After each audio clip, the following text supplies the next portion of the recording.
सभी साथियों को नमस्कार और उम्मीद है आप सभी अच्छे होंगे। मेरे मित्र, आज के इस वीडियो सेशन में हम लोग डिस्कस करने वाले हैं आप सबों का मोस्ट अवेटेड टॉपिक इलेक्ट्रिसिटी से संबंधित न्यूमेरिकल की। जी हाँ दोस्तों, आप में से कई छात्रों का लगातार कमेंट आता था कि गुरुजी इलेक्ट्रिसिटी चैप्टर आप कब कराओगे। तो मेरे मित्र, आज से हम लोग इलेक्ट्रिसिटी चैप्टर का जो न्यूमेरिकल है उसका श्रीगणेश कर रहे हैं और आज है आपका पहला पार्ट, जहां पे हम लोग डिस्कस कर रहे होंगे ओम्स लॉ से संबंधित सभी न्यूमेरिकल क्वेश्चन की जो आपके एग्जाम में रिसेंटली पूछे गए हैं।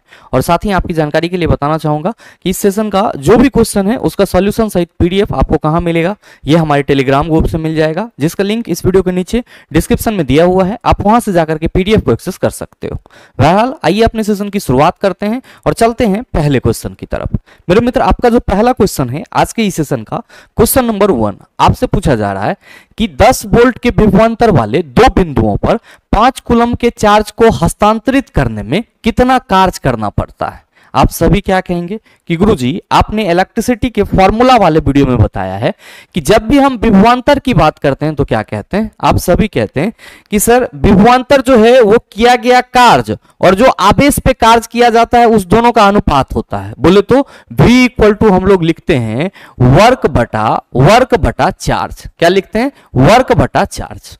और आपसे क्या पूछा जा रहा है यहाँ पे क्वेश्चन में, विभवांतर दे करके, यानी कि क्वेश्चन में विभवांतर दिया हुआ है 10 वोल्ट और साथ में आपका आवेश दिया हुआ है 5 कूलम्ब और आपसे पूछ रहा है कि W इक्वल टू व्हाट। क्या कहोगे कि गुरुजी ये फॉर्मूला हमारे माइंड में है तो ऐसे सवाल को कैलकुलेट करने की जरूरत ही नहीं पड़ती। हम सभी कहेंगे कि यहाँ पे W इक्वल टू हमारा क्या हो जाएगा, आप कहेंगे VQ हो जाएगा। V4 आप कहेंगे विभव या विभवांतर, और मेरे मित्र Q क्या है, आप कहेंगे आवेश। तो W equal to V10 into आवेश कितना है 5 कूलम, ये कितना हो जाएगा 50 जूल हो जाएगा। तो जो आपसे सवाल पूछा जा रहा है उसका सीधा सा आंसर आप सभी कहेंगे ऑप्शन नंबर सी हो जाएगा। नेक्स्ट सवाल देखिए, क्वेश्चन नंबर 2 पूछा जा रहा है कि 5 एम्पियर की एक धारा 10 मिनट के लिए एक फिलामेंट द्वारा ली जाती है, सर्किट के माध्यम से प्रवाहित विद्युत आवेश की मात्रा ज्ञात करें। आप सभी क्या कहेंगे कि गुरुजी, हम सबों को मालूम है कि Q इक्वल टू फॉर्मूला होता है IT, आवेश इक्वल टू फॉर्मूला क्या होता है, तो धारा गुना समय। और मेरे भाई, आप सभी क्या कहेंगे कि यहाँ पे जो हमारा आवेश होगा उसके लिए I का वैल्यू 5 एम्पियर है और जो टाइम है हमारा वो 10 मिनट है। और मेरे मित्र, आप सबों को मालूम है कि मिनट में दिया हुआ है तो इसको सेकेंड में चेंज करना होगा। आप कहेंगे सर यहीं पे आप 60 से गुना कर दीजिए और ये कितना हो जाएगा, आप कहिएगा 3000 कूलम। तो जो सवाल पूछा जा रहा है उसका सही आंसर ऑप्शन नंबर ए हो जाएगा। नेक्स्ट सवाल देखिएगा, क्वेश्चन नंबर 3 पूछा जा रहा है कि 12 वोल्ट का विभवांतर होने वाले दो बिंदुओं के बीच किया गया कार्य 36 जूल है, उन बिंदुओं के बीच बहने वाला विद्युत आवेश क्या होगा। बहुत ही सरल सा सवाल। आप सभी कहेंगे अभी जस्ट हम लोगों ने देखा है कि V इक्वल टू W बटा Q होता है। तो यहां पे अगर हम VQ इक्वल टू W करते हैं तो Q इक्वल टू क्या हो जाएगा, W बाई V। आपके क्वेश्चन में W कितना है 36 जूल और मेरे मित्र जो आपका विभवांतर है वो कितना है 12 वोल्ट, तो 12 तिया 36, Q इक्वल टू कितना हो जाएगा 3 coulomb. Right answer of this question is option number C. Next सवाल देखिए, क्वेश्चन नंबर 4 पूछा जा रहा है कि किसी आवेश का विद्युत क्षेत्रफल इलेक्ट्रिक फील्ड दूरी के साथ बढ़ता है, दूरी के घन के साथ घटता है, दूरी के साथ घटता है, दूरी के वर्ग के साथ घटता है। आप सभी क्या कहेंगे कि गुरुजी, जैसे ही हमने ये क्वेश्चन देखा हमारे माइंड में कौन सा लॉ आया, कूलम्ब्स लॉ आया। कूलम्ब्स ने क्या बताया था कि अगर दो चार्ज, मान लो कि ये Q1 चार्ज है और ये दूसरा आपका Q2 चार्ज है, एक दूसरे से क्या है R डिस्टेंस पर है, दो चार्ज एक दूसरे से क्या हो, कुछ दूरी पर हो, R डिस्टेंस पर हो, तो इसके बीच जो लगने वाला बल होगा वो क्या होगा, इस दोनों ही चार्ज के गुणनफल के समानुपाती और इसके बीच की दूरी के वर्ग के व्युत्क्रमानुपाती। और मेरे भाई, आप सभी क्या कहेंगे कि गुरुजी, यहां से अगर ये हम प्रोपोर्शनल साइन हटाएंगे तो हमें यहां पे 1/4 pi epsilon naught into epsilon R लाना होगा और साथ ही ये क्या हो जाएगा Q1 इंटू Q2 बटा आर स्क्वायर हो जाएगा। और मेरे मित्र, इप्सिलॉन नॉट आप कहेंगे निर्वात की विद्युतशीलता, इप्सिलॉन आर आप सभी कहेंगे दो आवेशों के मध्य जो सापेक्षिक विद्युतशीलता होती है उसको बताता है। और आप सबों को यह ध्यान में रखना होगा कि इप्सिलॉन आर का वैल्यू निर्वात के लिए कितना होता है। आप सभी कहेंगे कि गुरुजी इस इप्सिलॉन आर का वैल्यू निर्वात के लिए 1 होता है। कितना होता है? 1 होता है। तो मेरे भाई आपसे जो सवाल पूछा जा रहा है कि किसी विद्युत आवेश का वैद्युत क्षेत्र बल यानी कि इलेक्ट्रिक फील्ड फोर्स कह लो या स्ट्रेंथ कह लो, तो आप कहेंगे कि गुरुजी जो फोर्स है उसके बीच की दूरी आर के वर्ग के व्युत्क्रमानुपाती है। मतलब साफ है कि दूरी के वर्ग के साथ क्या होगा? घटता जाएगा।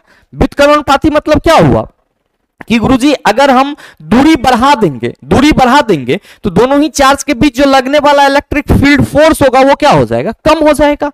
तो दूरी के वर्ग के साथ घटता है। That's why right answer of this question is option number D. Next सवाल देखिए, क्वेश्चन नंबर 5 आपसे पूछा जा रहा है कि 8 ओम और 12 ओम के दो प्रतिरोध ए और बी 6 वोल्ट की बैटरी के साथ श्रेणी क्रम में संयोजित हैं। मेरे मित्र जरा सा इस क्वेश्चन के डायग्राम को देखना। मान लो कि ये हमारा 2 रेसिस्टेंस है। एक रेसिस्टेंस आपका कितना है? तो सर 8 ओम, मान लो कि ये 8 ओम वाला रेसिस्टेंस है और ये 12 ओम वाला रेसिस्टेंस है। क्या है सर? श्रेणी क्रम में संयोजित हैं। किसके साथ?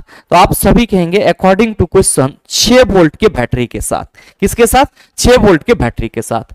क्वेश्चन करा जा रहा है कि यदि V1 और V2 क्रमशः A और B के सिरों पर विभव पात हैं, यानी कि V1 ये जो आपका पहला रेसिस्टेंस है, इसका प्रतिरोध इसका विभव V1 और इसका जो है वो कितना है? V2 है।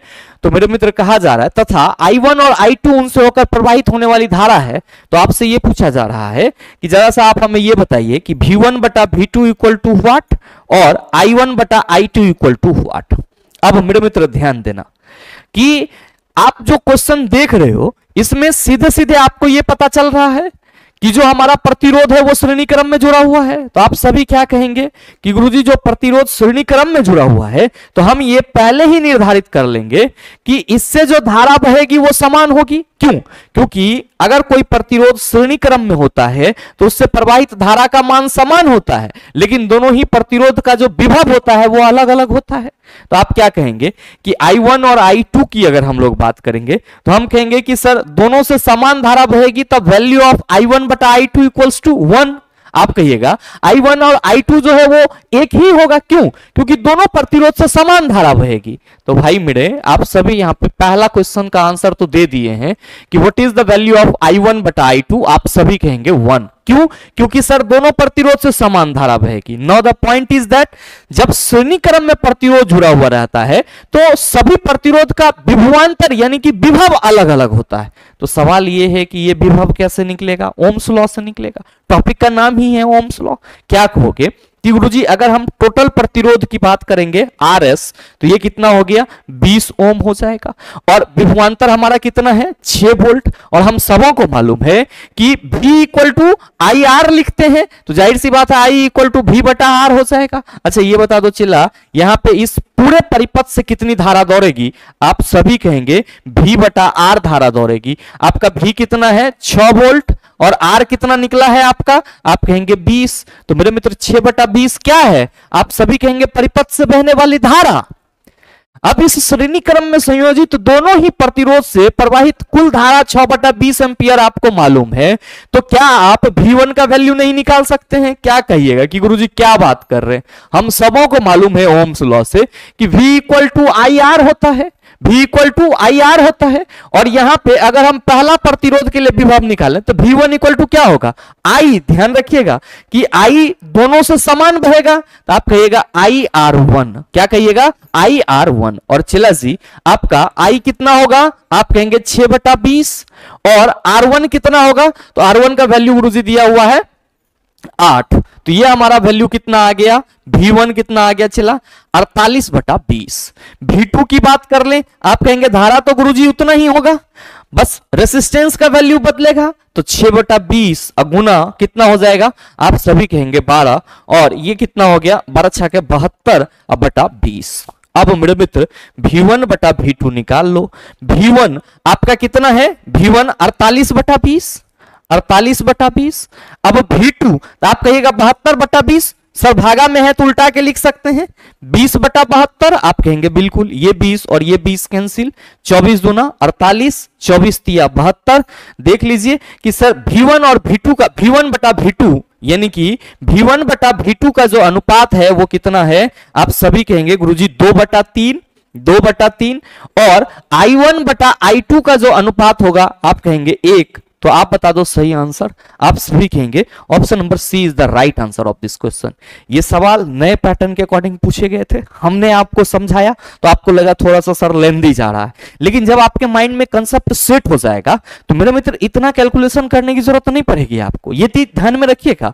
और इसीलिए मैं बार बार कहता हूं कि practice makes a man perfect. जितना ज्यादा आप एग्जाम में जाने से पहले अलग अलग टाइप के क्वेश्चन से रूबरू होंगे मेरे मित्र, वो आपके लिए उतना ही फायदेमंद होगा। बहरहाल अगला सवाल आप सबों के सामने है। क्वेश्चन नंबर 6 पूछा जा रहा है कि प्रत्येक 4 ओम के 2 प्रतिरोध 5 वोल्ट बैटरी स्रोत के साथ समांतर क्रम में संयोजित हैं। परिपथ में प्रवाहित कुल धारा का मान ज्ञात कीजिए। क्या यह सवाल नहीं बनेगा? क्या कहेंगे कि गुरुजी 4 ओम के 2 प्रतिरोध हैं और ये 4 ओम के 2 प्रतिरोध क्या है? 5 वोल्ट बैटरी स्रोत के साथ समांतर क्रम में जुड़े हुए हैं। ध्यान देना कि अगर समांतर क्रम में प्रतिरोध जुड़ेगा तो वो कुछ इस तरीके से जुड़ेगा। समांतर क्रम में प्रतिरोध जुड़ेगा तो कुछ इस तरीके से जुड़ेगा।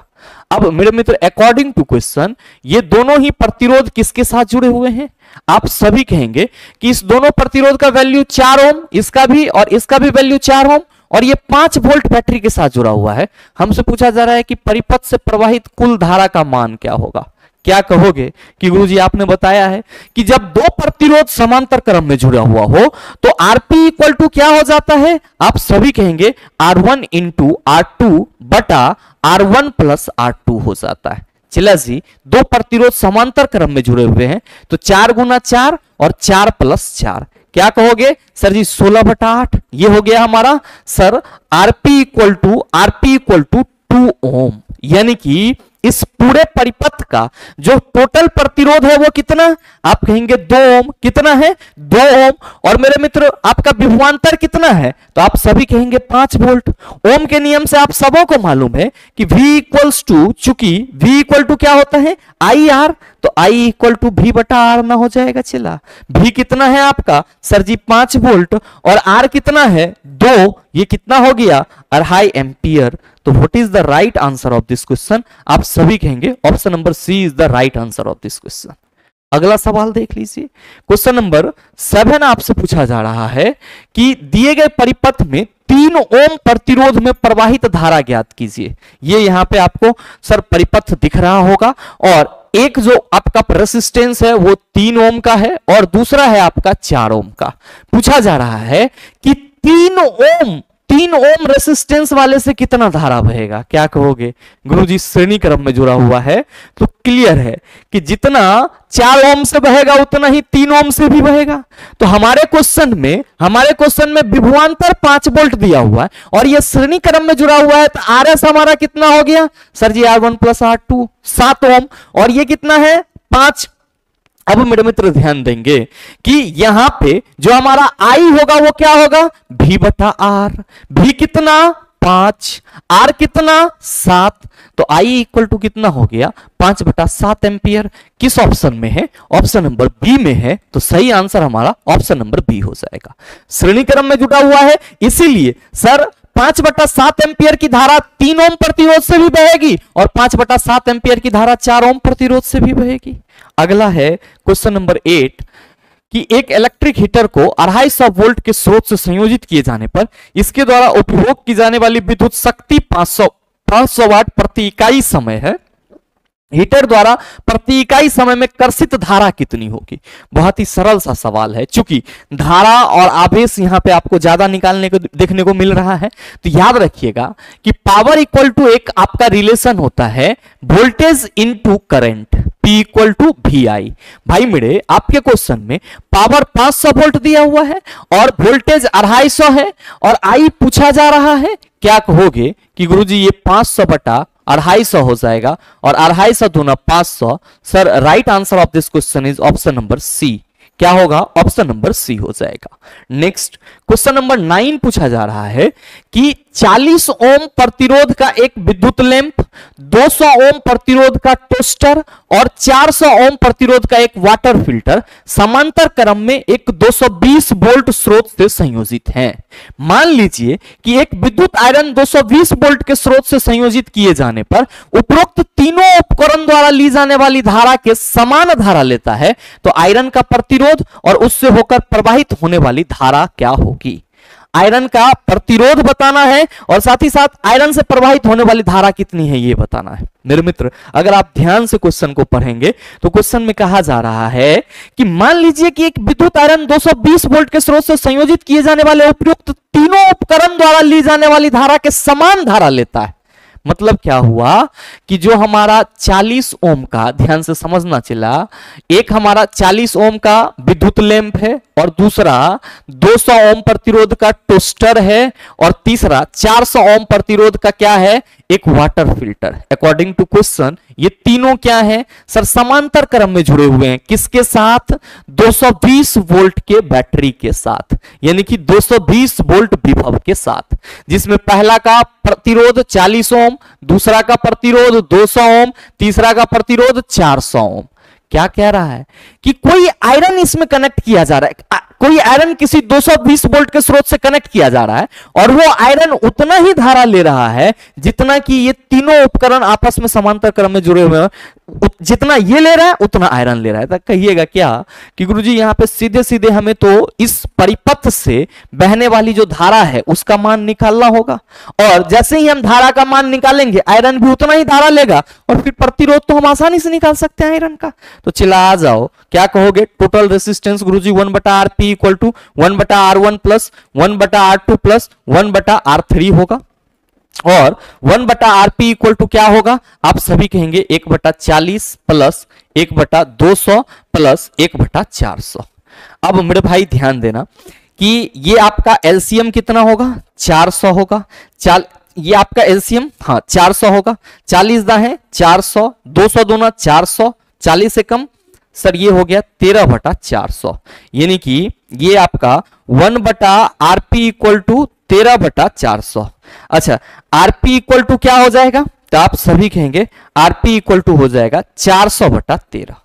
कितना? 400/13। अब चला ध्यान देना कि ये हमारा टोटल प्रतिरोध मिला किसका? तो सर ये जो सभी उपकरण आपस में जुड़े हुए हैं उसका। कितना सर? 400/13। अब ये क्या है? 220 वोल्ट विभव के साथ कनेक्ट है, तो इससे कुल धारा कितनी प्रवाहित होगी? तो आप कहेंगे गुरुजी I इक्वल टू V/R, तो 220 अब बताइए क्या है? 400/13। तो हम इसको 400/13 लिख दें। चला, आप कहेंगे 220 गुना 13 बटा ये क्या हो जाएगा? आप कहेगा 400। मेरे भाई जब आप इसको सॉल्व करोगे तो I का वैल्यू कितना आएगा?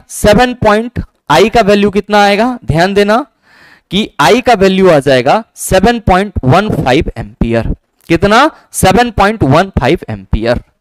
तो मेरे मित्र जो इलेक्ट्रिक आयरन है वो उससे कितना धारा बह रही है? तो सर इस तीनों उपकरण से जितना धारा बह रही है उतना ही आयरन से भी बह रही है। तो हम ये कह सकते हैं कि जो सवाल करा जा रहा है कि आयरन का प्रतिरोध और उससे प्रवाहित होने वाली धारा, तो आयरन से प्रवाहित होने वाली धारा का मान कितना? 7.15 एम्पियर। आप देख लीजिए किस ऑप्शन में है? सर जी इस ऑप्शन में है। तो आप प्रतिरोध निकाले बगैर भी ऑप्शन एलिमिनेशन के थ्रू आंसर टिक कर सकते हो, लेकिन ध्यान देंगे कि आयरन का प्रतिरोध निकालना कोई बड़ी बात नहीं है। 7.15 एम्पियर हमें धारा मिल गया और आयरन को 220 वोल्ट के साथ कनेक्ट किया जा रहा है। तो आप सभी कहेंगे गुरुजी यहां पे आयरन का अगर हम R की बात करेंगे, आयरन का R की बात करेंगे तो क्या हो जाएगा? आप सभी कहेंगे कि गुरुजी ये हो जाएगा हमारा V/I। R क्या हो जाएगा? V/I, और V हमारा कितना है? आप सभी कहेंगे 220, और जो हमारा I है वो कितना है? 7.15। सॉल्व कर लो चला इसको, ये 30.77 ओम आ जाएगा। किस ऑप्शन में है? सर यहीं पे मिलेगा। तो right answer of this question is option number B. सही आंसर क्या होगा? ऑप्शन नंबर बी हो जाएगा। आइए बात करते हैं हम लोग अगले सवाल की। अगला क्वेश्चन नंबर 10 आपसे पूछा जा रहा है कि एक इलेक्ट्रॉनिक उपकरण के टर्मिनलों के बीच 3.0 मिली वोल्ट का वोल्टेज होने पर उससे होकर 15 मिली एंपियर की धारा प्रवाहित हो रही है, इस उपकरण का प्रतिरोध क्या होगा? ध्यान दीजिएगा कि ऑप्शन भी हमारा मिली ओम में दिया हुआ है, तो कोई हमें मिली एंपियर को एंपियर में चेंज करने की जरूरत नहीं है, मिली वोल्ट को वोल्ट पे कन्वर्ट करने की जरूरत नहीं है। क्या करेंगे? सीधे हम फॉर्मूला लगाएंगे। पूछा जा रहा है कि उपकरण का प्रतिरोध क्या होगा? R इक्वल टू क्या होता है गुरुजी? V बटा आई। V कितना है आपका? 3 वोल्ट, और आपका धारा कितना है? 15 एम्पियर।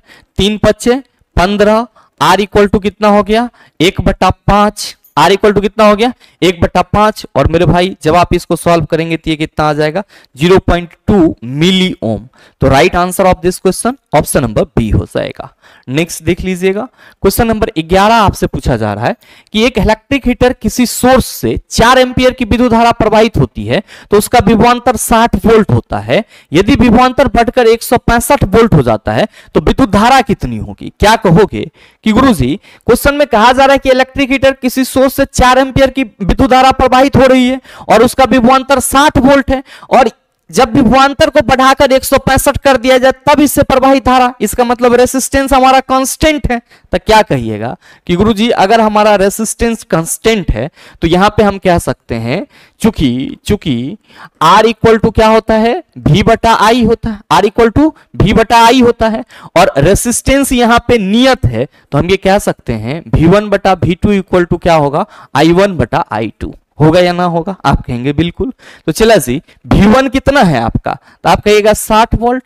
V2 कितना है सर जी? 165 वोल्ट। I1 कितना है सर जी? 4 एम्पियर। I1 4 एम्पियर है, और आपको क्या निकालना है? I2 निकालना है। तो क्या कहिएगा कि ये 60 इंटू I2 इक्वल टू 165 गुना 4 हो जाएगा, और I2 इक्वल टू क्या हो जाएगा? 165 गुना 4 बटा 60। अब मेरे मित्र ध्यान देंगे कि अगर हम इसको सॉल्व करेंगे तो ये होगा, एक बार में कट जाएगा 15 चौका 60, और 15 गढ़ा 165, तो I2 equal to 11 ampere. Right answer of this question is option number D. सही आंसर क्या हो जाएगा? ऑप्शन नंबर डी हो जाएगा। नेक्स्ट देखिएगा, क्वेश्चन नंबर 12 पूछा जा रहा है कि 4 ओम का एक प्रतिरोध 6 ओम के प्रतिरोध बी और 2 वोल्ट की बैटरी के साथ श्रेणी क्रम में जुड़ा हुआ है। ए और बी के सिरों पर विभव पात क्रमशः। तो बिल्कुल आपका इजी सा सवाल है। यहां पे एक आपका ये प्रतिरोध है और दूसरा आपका ये प्रतिरोध है। ये चला 4 ओम का और ये आपका 6 ओम का। क्या है सर? तो कनेक्टेड है किसके साथ? 2 वोल्ट के बैटरी के साथ श्रेणी क्रम में। तो पूछा जा रहा है कि ए का विभव क्या होगा और बी का विभव क्या होगा। ठीक है, क्या पूछा जा रहा है? विभव। ये ध्यान देना, विभव ए का वाट और विभव बी का वाट। क्या कहोगे कि सर टोटल प्रतिरोध हमारा 10 ओम हो जाएगा। टोटल प्रतिरोध कितना? 10 ओम। और मेरे मित्र आप सभी क्या कहिएगा कि सर जब RS इक्वल टू 10 ओम होगा और V हमारा 2 वोल्ट है तो I इक्वल टू सीधे हम V बटा R करेंगे, और ये 2 बटा 10 तो 2 एकम 2 2 5 10, ये फिर हमारा 0. आप सभी कहेंगे 0.02 वोल्ट हो जाएगा। अब ध्यान देना यहाँ पे कि विभव आपको कितना निकल गया है। अच्छा, विभव क्यों निकाले हम यहाँ पे? एक मिनट चला। अच्छा, I निकाले है ना, I तो ठीक था। RS आपका और V आपका 2 वोल्ट है। एक ही बार लिखा गया तो गजर पटर हो गया। चला 2 बटा 10। क्या कहोगे कि गुरुजी ये हमारा हो जाएगा 0.2 एम्पियर। कितना? 0.2 एम्पियर। अब V1 इक्वल टू क्या होगा? IR1। I कितना? 0.2। सर R ये हो गया 0.8 वोल्ट। अब V2 निकालें, IR2 तो 0.2 हमारा धारा है। प्रतिरोध आप कहेंगे सर 6, ये 6 दूना 12 यानी कि 1.2 ओम। तो देख लीजिए चला 0.8 और 1.2 ओम 2 वोल्ट आपके किस ऑप्शन में है? तो आप सभी कहेंगे कि गुरुजी ऑप्शन नंबर डी में है, इसीलिए सही आंसर हमारा ऑप्शन नंबर डी हो जाएगा। नेक्स्ट क्वेश्चन नंबर 13 आपसे पूछा जा रहा है कि 25 ओम का एक लैंप बैटरी के टर्मिनलों के बीच संयोजित है। लैंप द्वारा प्रति सेकंड 100 जूल ऊष्मा उत्पन्न होती है। लैंप के टर्मिनलों के बीच विभवांतर ज्ञात कीजिए। बहुत ही सरल सा सवाल है चला, यहां पे आपको ध्यान में रखना होगा H इक्वल टू फॉर्मूला क्या होता है, V स्क्वायर बटा R into T. According to question, आपके क्वेश्चन में जो ऊष्मा है वो 100 जूल दिया हुआ है, विभवांतर आपको बताना है, प्रतिरोध 25 है और कह रहा है कि प्रति सेकंड, तो सेकंड आपका एक है तो गुना आप एक लिखो ना लिखो कोई फर्क नहीं पड़ता। V स्क्वायर इक्वल टू 2500 हो जाएगा, V equal to root under 2500 और चिला V इक्वल टू क्या हो जाएगा 50। तो आपके इस क्वेश्चन का सही आंसर ऑप्शन नंबर डी हो जाएगा।